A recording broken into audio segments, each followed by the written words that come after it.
2030 तक कितना होगा 10 ग्राम सोने का दाम? सुनकर चौंक जाएंगे आप। यहाँ लीजिए एक्सपर्ट की राय। इंडिया में सोने की कीमतें रिकॉर्ड स्तर पर पहुंच गई हैं। त्योहारों और शादियों का मौसम करीब आने के चलते खरीदार उलझन में हैं कि अभी खरीदारी करें या फिर कीमतों में गिरावट का इंतजार करें। हालांकि कई अंतर्राष्ट्रीय ब्रोकरेज फर्मों का अनुमान है कि सोने की चमक बरकरार रहेगी और आने वाले वर्षों में कीमतों में 229% तक उछाल आ सकता है। रिपोर्ट के अनुसार सोने में दीर्घकालिक तेजी का रुझान बना हुआ है। मध्यम अवधि में सोने की कीमतें 4,000 से $5,000 प्रति औंस तक पहुंच सकती हैं। अगले 5 सालों में यानी 2030 तक $8,900 तक पहुंचने का अनुमान है।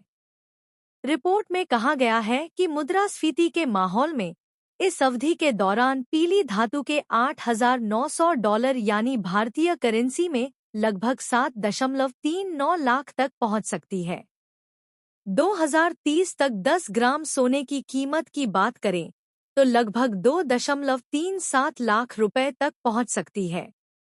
विशेषज्ञों का मानना है कि 4,800 से $8,900 का पूर्वानुमान अगले 5 वर्षों में मुद्रास्फीति के रुझान पर निर्भर करता है।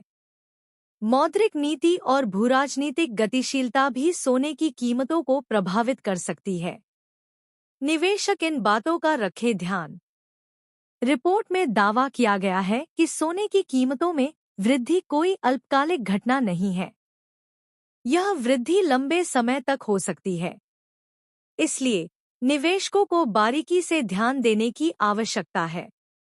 दूसरी ओर रिपोर्ट निवेशकों को यह भी आगाह करती है कि सोने की कीमतों में उतार चढ़ाव हो सकता है।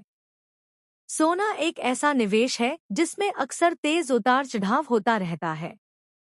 इसके अलावा रिपोर्ट में यह भी खुलासा हुआ है कि वैश्विक बाजार और पारिवारिक कार्यालय अपने पोर्टफोलियो में सोने और कीमती धातुओं को बहुत कम महत्व देते हैं। अपनी पूंजी का केवल 1% ही इसमें निवेश करते हैं। इसकी तुलना में वे निजी इक्विटी, रियल एस्टेट और यहाँ तक कि नकदी को भी प्राथमिकता देते हैं। सोने की कीमत को लेकर भविष्यवाणियां। हाल ही में गल्फ न्यूज ने भी सोने की कीमतों में वृद्धि की भविष्यवाणी की थी, जिसमें बताया गया है कि वैश्विक आर्थिक अनिश्चितता के कारण निवेशक सोने को एक सुरक्षित निवेश के रूप में देख रहे हैं। जेपी मॉर्गन ने हाल ही में भविष्यवाणी की थी कि 2029 तक सोने की